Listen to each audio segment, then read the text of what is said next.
दोस्तों पिछले बार क्या हुआ था कि इकोनॉमिक्स का पेपर हमारा हार्ड आया था आर्ट्स स्टूडेंट्स का, और कॉमर्स और साइंस स्टूडेंट्स का पेपर बहुत ही इजी था। इस बार मेरे दोस्तों सबसे पहला हमारे इकोनॉमिक्स का जो एग्ज़ाम हुई है ये हमारा कॉमर्स और साइंस स्टूडेंट्स का हुआ है, और इसका एग्ज़ाम जो है मेरे दोस्तों बहुत ही आसान था।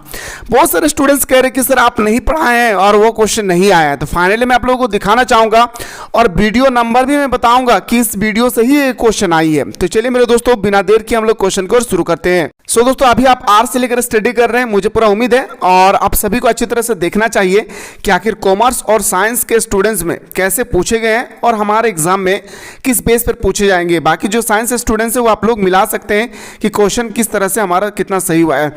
देखिए मेरे दोस्त, पहला जो क्वेश्चन पूछा गया था ना कि जब अर्थव्यवस्था में एक वस्तु के उत्पादन की अवसर लागत स्थिर होती है तो उत्पादन संभावना वक्र का आकार क्या होगा।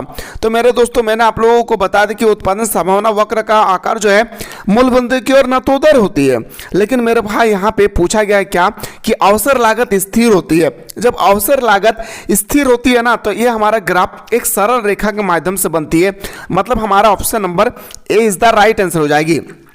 इसी तरह से आप क्वेश्चन नंबर 2 न्यूमेरिकल का क्वेश्चन देखिएगा कि आखिर किस तरह से क्वेश्चन पूछा गया था। निम्नलिखित में से किस कथन का संबंध सकारात्मक अर्थशास्त्र से है, यानी पॉजिटिव आपसे पूछा गया है। तो सरकार बेरोजगारों को रोजगार भत्ता देती है, ये तो बिल्कुल गलत है भाई, है ना। किसी वस्तु की कीमत बढ़ने से उसकी मांग मात्रा बढ़ जाती है। हाँ, ये बात बिल्कुल सत्य है कि किसी भी वस्तु की कीमत अगर बढ़ जाती है मेरे दोस्तों तो मांग की मात्रा जो होती है वो भी बढ़ जाती है। यानी ऑप्शन नंबर हमारा बिल्कुल सही हो जाएगा sir, B is the right answer हो जाएगा। अगला क्वेश्चन पे आते हैं सर, क्वेश्चन नंबर नेक्स्ट पे आते हैं सर। क्वेश्चन नंबर 3 आपसे पूछा गया था। देखिए क्वेश्चन नंबर आपसे 3 पूछा गया है मेरे दोस्तों। क्या क्वेश्चन को देखिए, पहले बोलता है क्या क्वेश्चन में कि किस प्रकार की अर्थव्यवस्था में आर्थिक क्रियाकलापों का आयोजन निजी व्यक्ति के संस्था द्वारा होती है। जैसे निजी बात आई तो निजी का मतलब अपना होता है, और निजी खेती का कौन प्रभार करता है मेरे भाई। तो मैंने आप लोगों को बताया था कि निजी स्वामित्व तो होता है हमारा पूंजीवादी अर्थव्यवस्था में। मैंने आप लोगों को चिल्ला स्टडी किया था, अब आप नहीं किए तो ये आपकी गलती होगी। क्वेश्चन नंबर 4 देखिए मेरे भाई, क्वेश्चन नंबर 4 निम्नलिखित में से किस वक्र की ढाल ऋणात्मक होती है। अब मैंने चिल्ला के पढ़ा कि बजट रेखा की ढाल ऋणात्मक होती है। अब क्वेश्चन को यहाँ पे रोटेट कर दिया है तो आप लोगों को लगने लगा कि सर ये क्वेश्चन नहीं आई है। बिल्कुल मेरे भाई, मैंने बताया था कि बजट रेखा की ढाल ऋणात्मक होती है, ठीक है। क्वेश्चन नंबर हमारा 5 है कि निम्नलिखित में से किस वस्तु की मांग लोचदार हो सकती है। आपसे क्वेश्चन नंबर आपसे पूछा गया मेरे दोस्तों 5 कि किस वस्तु की मांग जो है लोचदार हो सकती है। तो मैंने कल ही बताया था भाई, अब जाकर देखिए जहां पे मैंने लिखा था 30 में से 30 आपको मिलेगी लग्जरी कार, मैंने कल ही आपको दिखाया था ये वीडियो में। चलिए सर क्वेश्चन नंबर 6 पे मूव करते हैं। क्वेश्चन नंबर 6 है कि किसी वस्तु की कीमत में वृद्धि होने पर उस वस्तु की मांग में क्या होती है। किसी भी वस्तु की अगर दाम बढ़ जाती है, मान के चलिए मेरे भाई किसी भी वस्तु का अगर प्राइस बढ़ जा रही है, पहले 10 रुपया था अब 20 रुपया हो गया, तो लोग क्या करेंगे, कम से कम खरीदेंगे। यानी जब किसी वस्तु की कीमत बढ़ जाती है तो लोग इसे कम से कम खरीदते हैं। मैंने चिल्ला के आपको स्टडी कराया था। ऑप्शन नंबर सी हमारा सही उत्तर हो जाएगी। क्वेश्चन नंबर 7 पे आते हैं सर कि जिस वस्तु का प्रयोग अनेक उद्देश्य के लिए होता है उस वस्तु की मांग होती है। भाई जिस वस्तु का उपयोग जो है अनेक उद्देश्य के लिए किए जाते हैं उसका जो मांग होती है वो क्या होता है, तो उसका मांग लोचदार होता है। क्यों भाई, क्योंकि ये पॉजिटिव में होता है। अगर ये नेगेटिव में होती है तो इसको हम लोग बोलते हैं बेलोचदार। अगला क्वेश्चन पाते हैं कि समोत्पादन रेखा की ढाल होती है। समोत्पाद की जो रेखा, ये क्वेश्चन पिछले साल में भी पूछा गया था, इसलिए मेरे भाई प्रीवियस इस क्वेश्चन को देखना अति आवश्यक है। तो बताएंगे सर इसकी ढाल हमेशा ऋणात्मक होती है। अगला क्वेश्चन पे आते हैं सर, क्वेश्चन नंबर आपसे 9 पूछा गया मेरे भाई कि निम्नलिखित में से परिवर्ती लागत का एक उदाहरण कौन सा नहीं है। परिवर्ती लागत के उदाहरण जो है वो देखिए, कच्चा माल है, प्रति इकाई बिजली बिल है, लेकिन मकान किराया नहीं है। यानी मैं बोल सकता हूँ सर ऑप्शन नंबर हमारा बिल्कुल सही उत्तर आ जाएगी sir, B is the right answer. Question number next. अब ये क्वेश्चन को देखकर मेरे दोस्त आप लोग हड़क गए, नहीं मेरे भाई, हड़कना नहीं है भाई, कितना सिंपल क्वेश्चन पूछा गया पता है। बोल रहा है ना कि बताइए कि निम्नलिखित उत्पादन फलन पर विचार कीजिए। ठीक है भाई, यहाँ पे 2 उत्पादन फलन दिया गया, एक यहाँ से यहाँ है, ठीक है, एक यहाँ से यहाँ है। ओके सर, एक तरफ साधन दिया है, इकाई दिया है, उत्पाद दिया है, साधन दिया, इकाई दिया, उत्पाद दिया, बहुत ही सुंदर दिया है भाई। ठीक है। अब आपसे पूछा गया क्वेश्चन है कि इस फलन द्वारा किस प्रकार का पैमाने का प्रतिफल प्राप्त हो रहा है? स्थिर।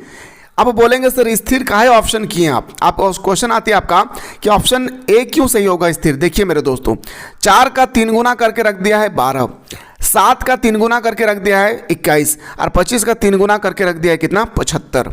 रखा है या नहीं? तो ये हमारा क्या है भाई? तो स्थिर प्रतिफल है, यानी मैं बोल सकता हूं सर ऑप्शन नंबर हमारा क्या हो जाएगा sir, A is the right answer.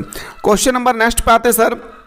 अगला क्वेश्चन पूछा गया है कि परिवर्ती साधन का औसत उत्पाद और सीमांत उत्पाद बराबर होता है। कब बराबर होती है ये आपसे यहाँ पे पूछा गया है। तो बराबर होता है मेरे दोस्तों याद रखना है जब हमारा औसत उत्पाद अधिकतम होता है, यानी बोल सकता हूँ सर ऑप्शन नंबर हमारा B A is the right answer. अगला क्वेश्चन पे आते हैं सर कि पूर्ण प्रतिस्पर्धा बाजार में एक फॉर्म के संतुलन शर्त होती है। तो पूर्ण प्रतिस्पर्धा बाजार में मैंने बताया था मार्जिनल रेवेन्यू इक्वल टू होता है मार्जिनल कॉस्ट। ठीक है, बहुत सारे स्टूडेंट्स क्या किए मेरे भाई, ये ऑप्शन भी सही कर दिए, भी नहीं भरे। याद रखना M R equal to M C, M R equal to M C, याद रखना दोनों में एम क्या होता है, स्टार्टिंग होता है, इस चीज़ को याद रखिएगा। अब फिर से यहाँ पे क्वेश्चन आ गया आपका, याद रखना किससे मेरे शेर सनियो, तो बताएंगे सर आपका नामरिका से।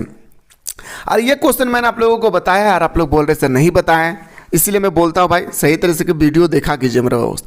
D2 में सही क्वेश्चन बताया, D2 एक भी आप लोग शब्द को भी चेंज करते हुए नहीं देखोगे। क्या था कि यदि किसी वस्तु की मांग यदि किसी वस्तु की कीमत में 5% की वृद्धि होने पर या वृद्धि करने से उसकी पूर्ति की मात्रा में 8% की वृद्धि होती है, पूर्ति की लोच बताइए।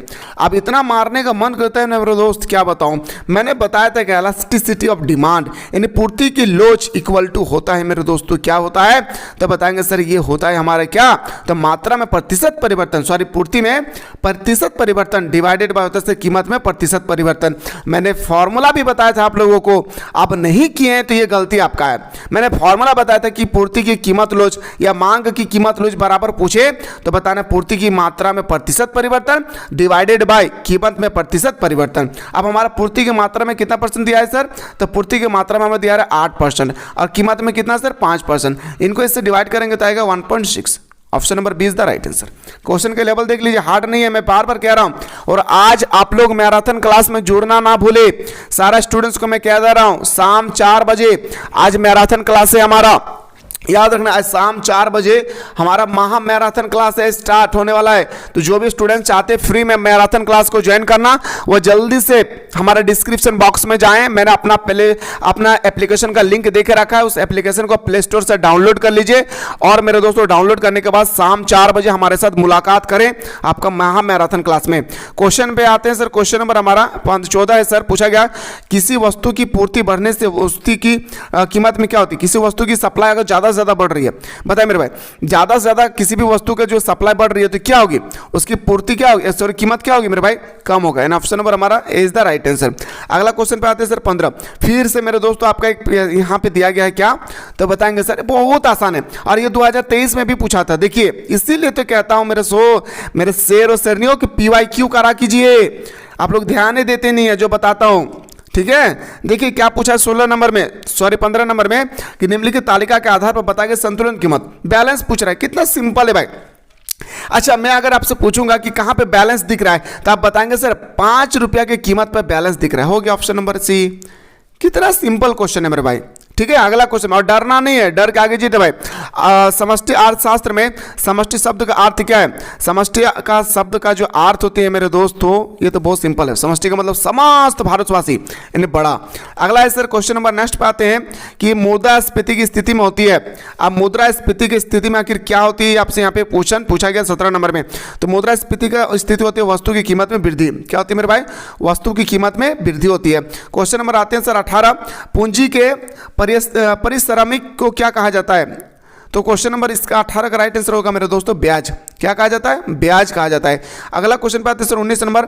क्वेश्चन नंबर नेक्स्ट है द वेल्थ ऑफ नेशन नामक पुस्तक किसने लिखा था, तो द वेल्थ ऑफ नेशन नामक पुस्तक लिखने वाला था एडम स्मिथ। अगला है सर क्वेश्चन नंबर नेक्स्ट है सर, राष्ट्रीय आय क्या है? मैंने चिल्ला चिल्ला के आप लोगों को बताया था मेरे शेर सुनियो कि राष्ट्रीय आय आपके बारे में आएगी तो आएगी। तो राष्ट्रीय आय साधन लागत एवं शुद्ध उत्पाद शुद्ध राष्ट्रीय उत्पाद, यानी ऑप्शन नंबर हमारा बिल्कुल सही हो जाएगी सी। नेक्स्ट क्वेश्चन पे आते हैं सर, क्वेश्चन नंबर नेक्स्ट पे आते हैं। क्वेश्चन नंबर नेक्स्ट है सर, निम्नलिखित में से प्राथमिक क्षेत्र की एक गतिविधियां कौन सी है? तो प्राथमिक क्षेत्र की एक गतिविधि जो आपसे पूछा गया वो कौन है? तो बताएंगे सर ए, गेहूं उपजाना। क्या होगा मेरे भाई?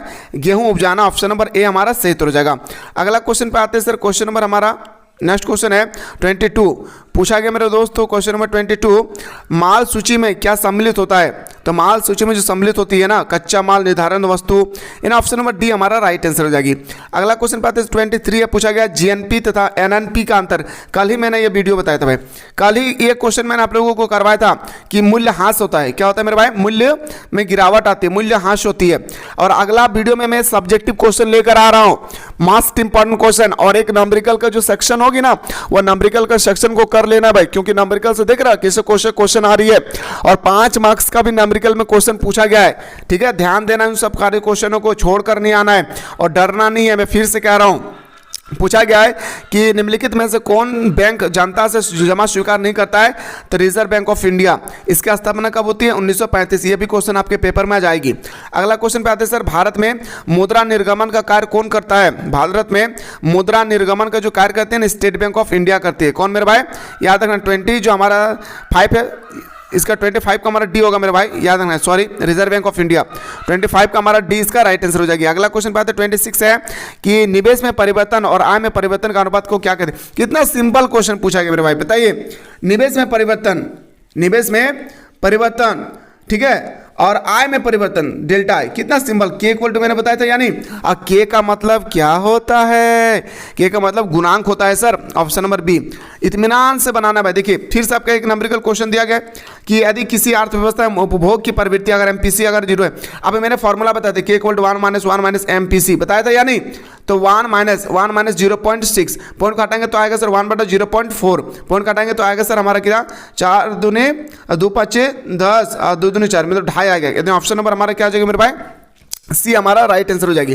क्या हो जाएगा मेरे शेर सुनियो? सी इसका राइट आंसर हो जाएगा। ठीक है, चलिए क्वेश्चन देखिए मेरे दोस्त। अगला क्वेश्चन पे आते हैं सर, क्वेश्चन नंबर नेक्स्ट पे आते हैं सर, क्वेश्चन नंबर 28 है सर, निम्नलिखित में से सरकार की पूंजीगत प्राप्ति का एक उदाहरण कौन सा है?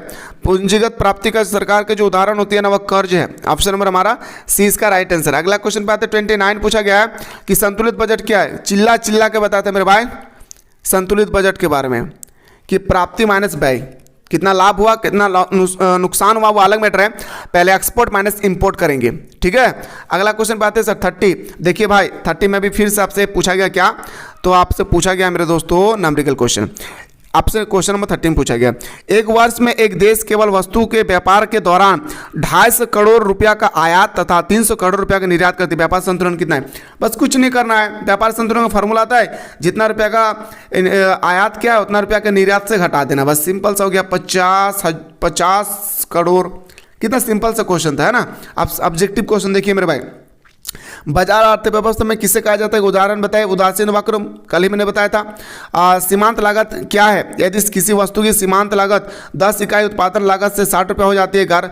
अरे मेरे भाई ये क्वेश्चन कितना सिंपल दिया। देखिए मैंने बताया था ना फॉर्मूला, डेल्टा बताए थे या नहीं? डेल्टा क्यू अपन डेल्टा पी इंटू पी अपन डेल्टा पी अपन क्यू, और इसका फॉर्मूला बताया था डेल्टा क्यू कैसे निकालेंगे, Q2 minus Q1, P delta P कैसे निकालेंगे, P2 माइनस P1। क्वेश्चन का लेवल देखिए मेरे दोस्त, ऐसा ही क्वेश्चन आएगी, आप लोग हड़बड़ा जाते हैं मेरे भाई। नहीं हड़बड़ाना भाई, पर एकदम अच्छा तरह से बताइए। पारिवारिक क्षेत्र से आप क्या समझते हैं? यदि नकदी आरक्षित अनुपात 25% है तो मुद्रा का गुणांक कितना होगा? कितना क्वेश्चन, कितना सिंपल सा क्वेश्चन था भाई, कितना सिंपल सा क्वेश्चन था। देखिए ऐसा ही क्वेश्चन आता है यार, आप लोग बार बार मेरे दोस्तों हड़बड़ा जाते हैं।